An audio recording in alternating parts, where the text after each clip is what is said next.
Hi friends, welcome to నా వంట రుచులు. ఈరోజు నేను స్పైసీగా మంచి రుచికరంగా ఉండే చికెన్ గీ రోస్ట్ని నేను చూపించిన విధంగా ఒకసారి ట్రై చేసి చూడండి. మళ్ళీ మళ్ళీ చేసుకుని తినాలనిపించే విధంగా ఉంటుంది. టేస్ట్ అంతా బాగుంటుంది. మరి ఈ కర్రీ వేడివేడి అన్నంలోకి, రోటీలోకి, అలాగే పప్పుచారు రసంలోకి కూడా సైడ్ డిష్గా కూడా చాలా బాగుంటుంది. ఫ్రెండ్స్, నేను ఈ వీడియోలో మంచి మంచి టిప్స్ తోటి చేసి చూపిస్తున్నాను. మరి వీడియో ఎక్కడ కూడా స్కిప్ చేయకుండా ఫుల్గా వాచ్ చేయండి. ఫ్రెండ్స్, ఇంకా వీడియో స్టార్ట్ చేసేద్దాం.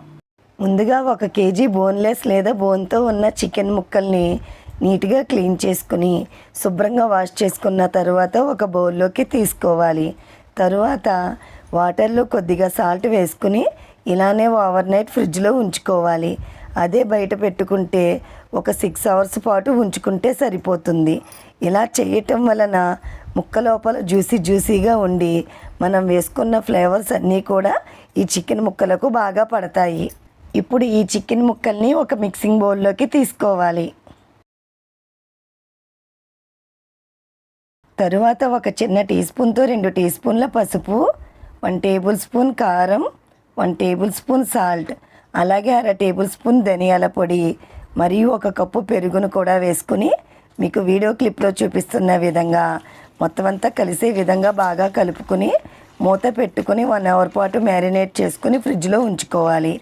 లేదా కనీసం హాఫ్ అన్ అవర్ పాటు అయినా ఉంచుకోవాలి. అప్పుడే మనం వేసుకున్నవన్నీ ఈ చికెన్ ముక్కలకు బాగా పట్టి ఈ చికెన్ గీ రోస్ట్ మరింత రుచిగా ఉంటుంది. తరువాత స్టవ్ ఆన్ చేసుకుని ప్యాన్ పెట్టుకుని కొద్దిగా వేడెక్కిన తరువాత 1 మీడియం స్పూన్తో 2 స్పూన్ల ధనియాలు, 1 చిన్న టీ స్పూన్ మిరియాలు, 1/2 స్పూన్కి కొంచెం ఎక్కువ మెంతులను వేసుకుని ఇప్పుడు వీటిని మీడియం ఫ్లేమ్లో కాసేపు వేగనివ్వాలి. ఇవి కొద్దిగా వేగిన తరువాత 7 లవంగాలు, 2 యాలకులు, అంగుళం దాచిన చెక్క ముక్కను కూడా వేసుకుని మరి కాసేపు వేగనివ్వాలి. మీడియం స్పూన్తో 1 స్పూన్ జీలకర్ర, 1 చిన్న టీ స్పూన్తో 2 టీ స్పూన్ సోంపును కూడా వేసుకోవాలి.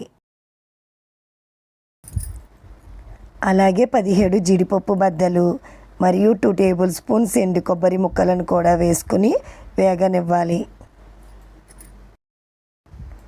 ఇవన్నీ వేగిన తరువాత చివరిగా బేడిగ మిర్చి 2, మామూలు మిర్చి 4 తుంచుకుని వేసుకుని ఇప్పుడు వీటన్నిటిని మీడియం ఫ్లేమ్లో ద్వారగా వేయించుకోవాలి. ఇవన్నీ ఈ విధంగా ద్వారగా వేగిన తరువాత స్టవ్ ఆఫ్ చేసుకుని ఒక బౌల్లోకి తీసుకోవాలి. తరువాత 1 చిన్న మిక్సీ జార్లో ఈ మసాలాలను వేసుకొని ఒకసారి గ్రైండ్ చేసుకోవాలి.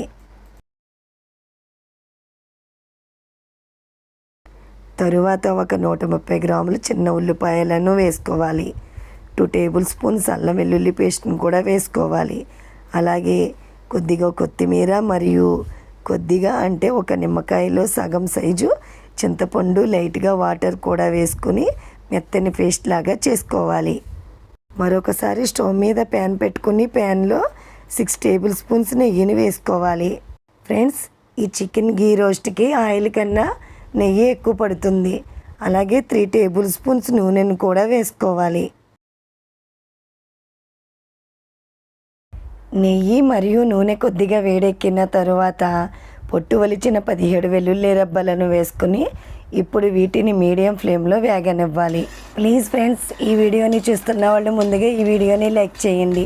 మీరు ఇచ్చే లైక్స్ కామెంట్స్ వల్ల నా వీడియోస్ ఇంకొంచెం ముందుకు వెళ్ళటానికి ఎంతో సపోర్ట్ చేసిన వారు అవుతారు. వెల్లుల్లి రెబ్బలు ఈ విధంగా ఫ్రై అయిన తరువాత పచ్చిమిరపకాయలను ఈ విధంగా కట్ చేసుకుని వేసుకోవాలి. అలాగే 2 ఎండుమిరపకాయలను వేసుకోవాలి. మరియు కొద్దిగా కరివేపాకును కూడా వేసుకొని వేయించుకోవాలి.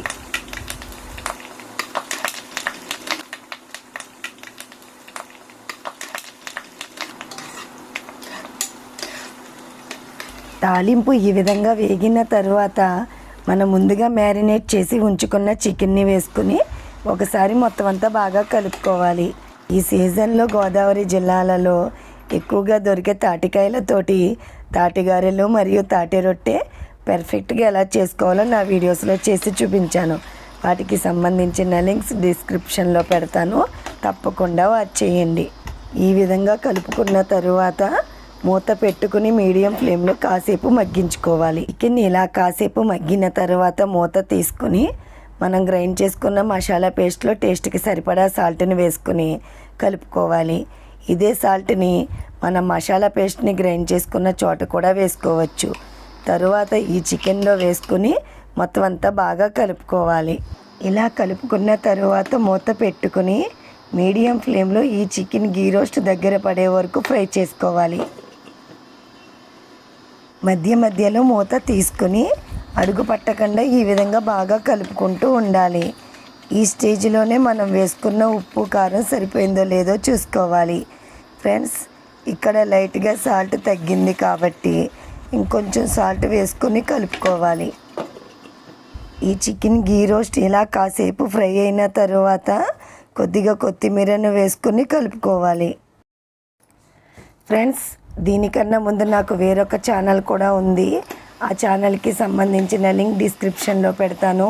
మీకు ఆ ఛానల్లో కంటెంట్ కూడా నచ్చినట్లయితే సబ్స్క్రైబ్ చేసుకుని ప్రక్కనే ఉన్న బెల్ ఐకాన్ని యాక్టివేట్ చేసుకోండి. చివరిగా మూత తీసుకుని ఇంకో 4 టేబుల్ స్పూన్స్ నెయ్యిని వేసుకుని కలుపుకున్న తరువాత ఇంకొంచెం కొత్తిమీరను చల్లుకొని స్టవ్ ఆఫ్ చేసుకుని ఒక సర్వింగ్ బౌల్లోకి తీసుకోవాలి. అంతే ఫ్రెండ్స్, ఎంతో టేస్టీ అండి యమ్మీగా ఉండే చికెన్ గీ రోస్ట్ నా స్టైల్లో ఎలా చేసుకోవాలో చూశారు కదా. మరి మీరు కూడా ఇదే విధంగా ట్రై చేసి మరి మీకు ఎలా వచ్చిందో క్రింద ఇచ్చిన కామెంట్ సెక్షన్లో తెలపండి. మరి అయితే వీడియో మీకు నచ్చింది అనుకుంటున్నాను. నచ్చితే మీ ఫ్రెండ్స్కి, మీ రిలేటివ్స్కి షేర్ చేయండి. మరి నా నెక్స్ట్ వీడియోలో కలుద్దాం. Okay, bye friends.